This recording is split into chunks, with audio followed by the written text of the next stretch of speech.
Okay, so have you ever wondered what it really means to, like, wait on the Lord? Hmm. Because these days it seems like everything's about, like, instant gratification. Exactly. So how do you deal with those times when you're feeling totally overwhelmed? Yeah. Maybe even questioning why things aren't happening faster? Mm-hmm. Well, we're going to try to unpack this idea by diving into Elder Jeffrey R. Holland's message from the October 2020 General Conference. Oh, that's a great choice, Yeah. especially considering the timing of that conference. Oh, totally. The world was in a pretty unique place back in October 2020. Right. We were right in the middle of the COVID-19 pandemic. Yeah, it was a heavy time for sure. There was just this feeling of weariness and frustration. Oh, absolutely. And Holland actually acknowledges that right at the beginning. Yeah. Even jokes about some of his fellow brethren tearing their hair out a little bit. He does. But then he jumps right into this question of how long? Mm-hmm. How long do we have to wait for relief when things are tough? Yeah. It's almost like he's tapping into that universal feeling Yeah. of, are you there, God? It's me. Yeah. Still waiting. I love that. Yeah. And he really captures that raw emotion by bringing up Joseph Smith's plea from Liberty Jail. Oh, yeah. Oh God, where art thou? How long shall thy hand be stayed? Powerful stuff. It just resonates with anyone who's ever felt abandoned or forgotten in the middle of a trial. Absolutely. And he makes it clear, too, that this isn't just about, like, global pandemics or literal prisons. Right. He goes on to list all these other struggles that people face every single day, like marriage problems, health crises, Yeah. financial burdens, wayward children. It's a good reminder that this idea of waiting on the Lord Yeah. really applies to any situation where we're just longing for relief. Exactly. For things to change. Yeah. And that's where the real meat of his message comes in. I think so too. He reminds us that, yes, God does hear and answer prayers. He does, but here's the thing. His answers don't always come packaged the way we expect or on our preferred timeline. So, okay, if we're going with that whole God answers prayers idea, Okay. shouldn't he just part our personal Red Seas, let us waltz right through our problems? I like that. Maybe even send some seagulls to devour our metaphorical plagues of locusts. Uh-huh. That's a great image. Just a thought. But I think you've touched on a key point that Holland addresses. Okay. Yes, God can perform instant miracles. Okay. But what we learn from the scriptures is that he often chooses to direct the timing of our journey. So it's not about whether God can act, Right. but more about when he chooses to act. Exactly. That's interesting. And to illustrate this, Okay. he brings up these really fascinating contrasting examples. Oh, okay. It's like he's saying, look, God operates on multiple timelines. Okay, I'm hooked. Give me the examples. Right. Well, he starts with the story of the Pool of Bethesda. Oh, yeah. Remember that place where an angel would stir the water and the first person to jump in would be healed? Right. Some people received instantaneous healing there, but others waited years for their miracle. Wow. Same location, same God, different timelines. Okay, that's one. What else? Then he contrasts the story of Nephi and Lehi, who were miraculously protected by fire, with the story of a Ben-Adi who was burned at the stake for his faith. Right. And it's a stark reminder that sometimes even the most faithful people face unimaginable suffering. Yeah, that one's always hard to wrap my head around. I know. It feels almost unfair.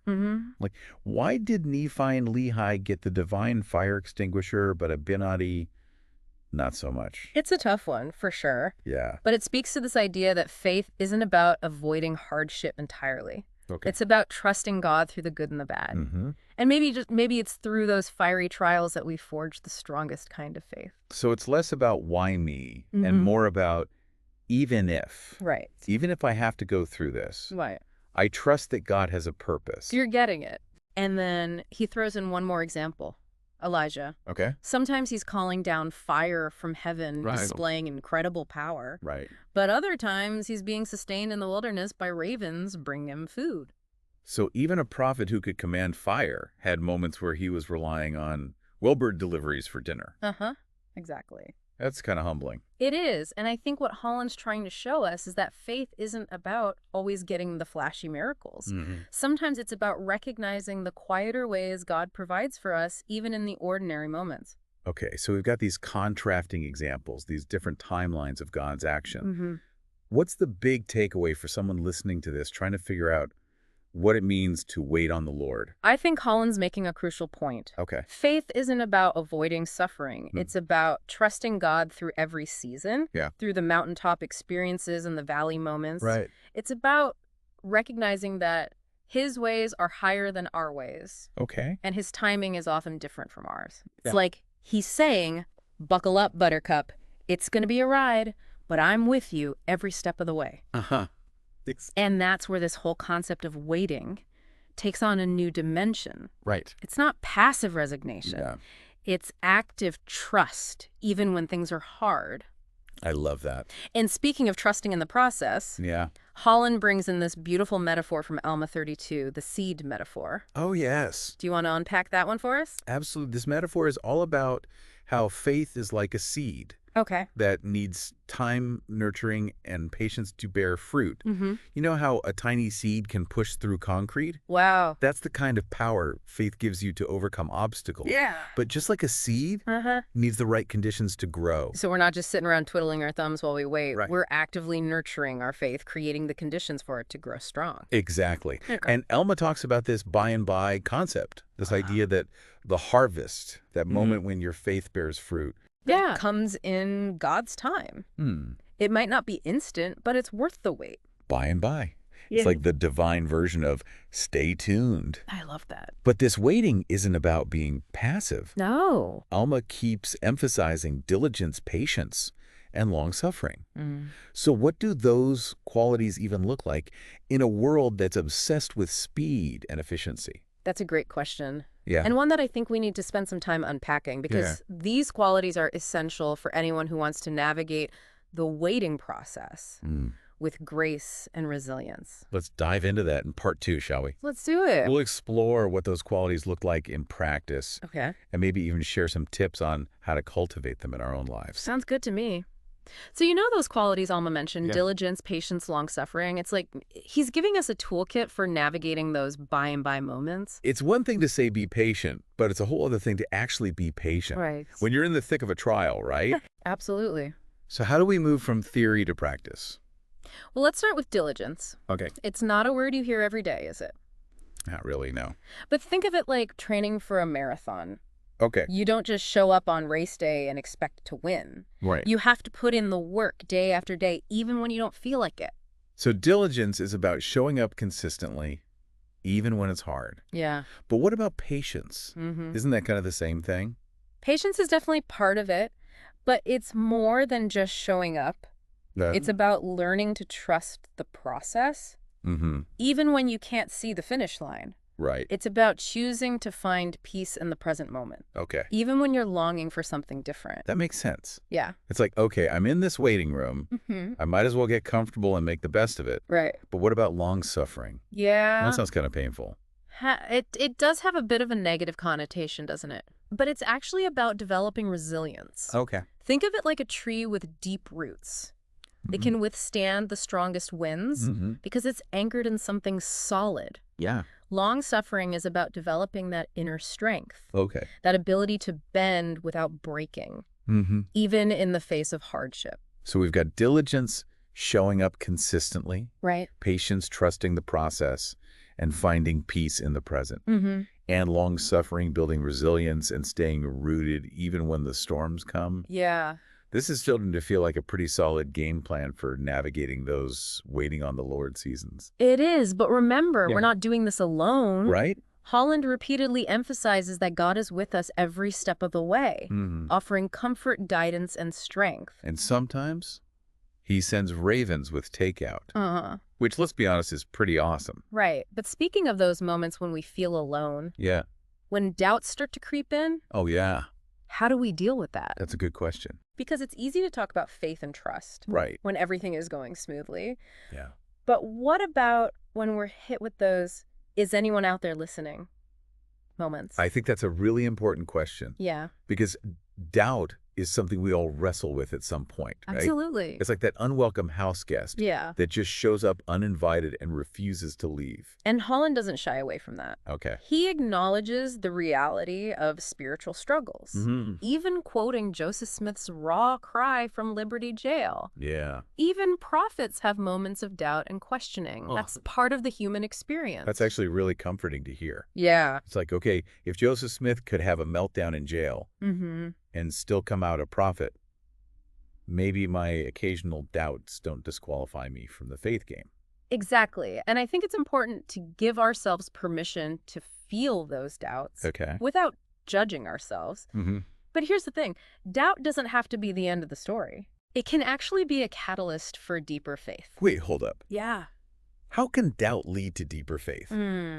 That sounds a little counterintuitive. Think of it this way. Okay. When you wrestle with doubt, you're forced to confront your beliefs, to examine the foundation of your faith. Right. It's like shaking a tree to see if the fruit is ripe. Oh, okay. And that process can lead to a more profound understanding and conviction. So it's like instead of running away from doubt, we lean into it, wrestle with it, and see what emerges on the other side. Exactly. Okay. And that's where practices like prayer, scripture study, and meditation come in. Right. They help us work through our doubts, find answers, and ultimately strengthen our connection to God. It's like instead of just taking things at face value, Right. we're digging deeper, laying a stronger foundation for our faith. But I imagine there are times when, even with all the prayer and scripture study in the world, those doubts still linger. Sure. Well, sometimes it's about shifting our focus outward. Remember what we talked about earlier with diligence and patience? Those qualities aren't just about enduring our own trials. They're also about learning to serve and love others, even when we're hurting ourselves. You're saying that focusing on helping others can actually help us through our own struggles. Absolutely. There's something incredibly powerful about getting outside of yourself. Yeah. About focusing on lifting others. Okay. It's like a spiritual reset button. I like that. And it's a beautiful way to put those principles of diligence and patience into practice. So we're showing up for others, even when we don't feel like showing up for ourselves. Yeah. That's a powerful concept, but I also think it's important to acknowledge that sometimes waiting on the Lord also means taking care of ourselves. You're so right. Yeah. It's like putting on your own oxygen mask first before helping others. Right. You can't pour from an empty cup. Yeah. So making time for things that nourish your soul. Whether it's spending time in nature, pursuing a hobby, or just taking a nap is crucial. Self-care is a spiritual practice. I like it. But how do we know when it's time to be patient and wait things out? And when it's time to actually do something to change our circumstances? That's a question I think we all grapple with. Right. And honestly, there's no easy answer. But I think it comes down to seeking personal revelation, listening to the promptings of the Spirit, and trusting that God will guide us. So it's about finding that balance between action and surrender. Exactly. Yeah, okay. Between doing what we can and trusting God with the rest. And I think that's a perfect segue into the next part of our conversation, Right. where we'll explore some of the practical ways we can live out this principle of waiting on the Lord in our everyday lives. Sounds good to me. Okay, let's get practical. Let's do it. Because it's one thing to talk about faith and trust, Right. but it's a whole other thing to actually put those principles into practice, right? Absolutely. So in part 3, we'll unpack some tangible tips. Okay. Some real-world strategies for navigating those waiting on the Lord moments. I'm looking forward to it. All right, so we've talked about why it's important to wait on the Lord. Right. You know, like the importance of patience and diligence and all those other spiritual muscles we need to build. Exactly. But now let's get to the how. Okay. What are some practical things we can actually do Yeah. when we find ourselves stuck in those waiting room moments? Well, it's one thing to like understand the concept intellectually, Right. but it's another to actually live it out. Totally. When you're feeling impatient, frustrated, maybe even a little forgotten. Yeah, for sure. So Absolutely. give me the actionable steps. Okay, well, remember those scriptural examples we talked about earlier? Oh, yeah. You know, the pool of Bethesda, Nephi and Lehi versus Abinadi, Elijah with his fire and his ravens. Right. Those stories aren't just there for entertainment value. They offer some really practical insights into what it looks like to wait on the Lord in different situations. Okay, so let's rewind and revisit those. Okay. Remind me what those examples teach us about the how of waiting. Okay, so first, the pool of Bethesda. Okay. You've got some people getting instant healing while others are waiting years for their miracle. Right. What's the takeaway there? It seems to be about recognizing that God works on different timelines for different people. Exactly. Okay. And sometimes waiting is just part of the process. So even if you're not the first one to jump in the pool, you don't give up. Right. You keep showing up, keep seeking, keep believing. Exactly. And then you've got the contrasting stories of Nephi and Lehi being protected by fire Yeah. while Abinadi is martyred. Right. That one can feel a little less practical. Totally. And a lot more. Why does bad stuff happen to good people? Seriously, why couldn't Abinadi have gotten a little divine fire protection too? Right. What are we supposed to learn from that? Well, it's a stark reminder that sometimes life just isn't fair. Even the most faithful people experience suffering. Right. But the key is how we respond to that suffering. So it's about trusting God even when it hurts. Yes. Even when things don't make sense. Yeah. Abinadi's story is a powerful example of unwavering faith in the face of unimaginable hardship. Wow. He didn't get the outcome he might have hoped for, Right. but he stayed true to his convictions until the very end. Okay, that's deep. Mm-hmm. And then we have Elijah, Yeah. who experiences both the dramatic miracle of calling down fire from heaven Mm-hmm. and the much quieter miracle of being fed by ravens. Right. What's the practical lesson there? I think that one is all about being open to how God chooses to provide. Okay. Sometimes it's the grand sweeping gesture, Mhm. but often it's the small everyday miracles that sustain us. So maybe sometimes waiting on the Lord means paying attention to the ravens, so to speak. Exactly. Being grateful for the little things. Right. Recognizing those everyday blessings that we might otherwise take for granted. I love that. It's about shifting our perspective. Okay. Recognizing that God's support doesn't always come in the form we expect. So if we pull all of these scriptural examples together, Yeah. it seems like the key takeaway is that waiting on the Lord requires flexibility. Mm-hmm. You have to be willing to trust his timing, Right. his methods, His ways. and ultimately his goodness, yes. even when things don't go according to your plan. You got it. And remember, waiting on the Lord isn't a passive activity. Right. It's about actively engaging in your faith, Mm-hmm. doing the things that invite the Spirit into your life, Okay. and seeking His guidance every step of the way. So what does that look like in practical terms? Yeah. What are some specific things we can do to nurture our faith and navigate those by and by moments? Well, the basics are always a good place to start. Okay. Prayer, scripture, study, meditation. Yeah. These are the foundational practices that help us connect with God, Right. receive His guidance, and find peace and strength in the midst of trials. It's like making sure your spiritual phone is charged and has good reception so you can hear when God is trying to call. That's a great analogy. And don't underestimate the power of serving others. Yeah. When you shift your focus outward, when you start thinking about how you can lift and bless those around you, Yes. it can do wonders for your own perspective. It really can. It's like that saying, the best way to get out of your own head is to get into someone else's heart. I love that. And remember what we said earlier about self-care. Oh, yeah. Taking care of your physical, emotional, and mental well-being is crucial for navigating those waiting seasons. It is. Because you can't pour from an empty cup. Right. And sometimes waiting on the Lord means taking a nap, Yes. taking a walk, Absolutely. taking a break from whatever's draining you. It's about recognizing that you are a child of God, deserving of love and care, and that includes caring for yourself. So it's a balancing act. Yeah. We're nurturing our faith, Right. serving others, Taking care of ourselves. taking care of ourselves, and all the while trusting that God is working behind the scenes, even when we can't see it. That's a beautiful way to put it. Yeah. Waiting on the Lord is a multifaceted journey that involves trust, patience, action, and surrender, Right. all wrapped up in a divine tapestry of love and grace. It's not always easy, No, but it's always worth it. it is. And as we learn to wait, well, we open ourselves up to the blessings he has in store for us in his perfect timing. Absolutely. And that's the beautiful paradox of waiting on the Lord. Mm.